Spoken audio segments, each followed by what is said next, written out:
ya kidijitali, taasisi zote iharakishe mchakato wa kuhakikisha kwamba huduma hii inapatikana ili mifumo iweze kusomana.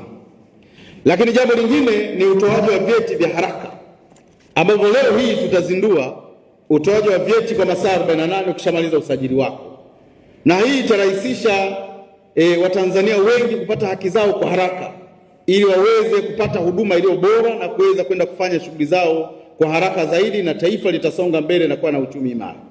Maanake bila nyaraka hizi, wakati mwingine kuna mirathi wanahitaji vyeti, kuna masuala mengine, kwa mfano ndoa wanahitaji vyeti, kuna wengine wanahitaji mtu kafariki anahitaji cheti ili akafungue mirathi. Kwa hiyo kuna changamoto nyingi ambazo naamini kwa masaa 48 tunakwenda kuzindua leo yatakuwa ni mafanikio makubwa kwa taifa letu la Tanzania, na tutakuwa tumetekeleza maelekezo ya Mheshimiwa Rais na adhima yake ya kutoa haki kwa Watanzania. Hakika tumpigie makofi mengi sana Mheshimiwa Rais na wenzetu wa RITA kwa kufanya maandalizi haya. RITA ni taasisi muhimu sana ya utambulisho wa wananchi na ulinzi wa haki za msingi.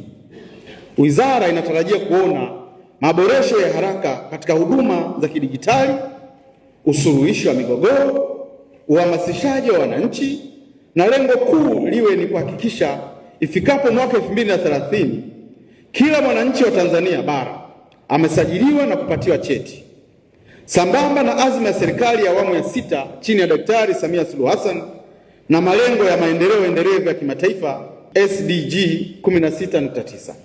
Huduma za RITA zimeendelea kuboreka kwa kutumia mifumo ya kidijitali, na kupitia e-RITA, mfumo wa e-RITA, huduma sasa hizi za RITA zinapatikana kwenye mifumo yani kidijitali.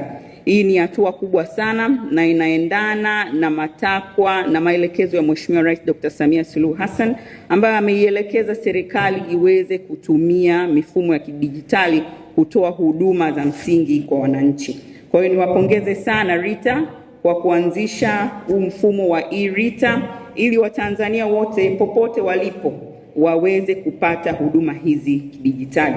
Lakini kupitia mfumo huu pia, kwa kuzingatia masharti na maelekezo ya Mheshimiwa Rais Dr. Samia Suluhu Hassan ya kwamba mifumo hii tutakayoianzisha huko serikalini iweze kuwa inasomana ili kuleta ufanisi. Na kupitia mfumo huu wa e-RITA, mfumo huu umeweza kuunganishwa na kusomana na taasisi za serikali 26, lakini taasisi za sekta binafsi 4. Kwa hiyo hii ni jitihada kubwa sana kwa kweli. RITA mnafaa kujipongeza kwa maana mnaboresha huduma hizi muhimu kabisa kwa wananchi kwa kutumia teknolojia.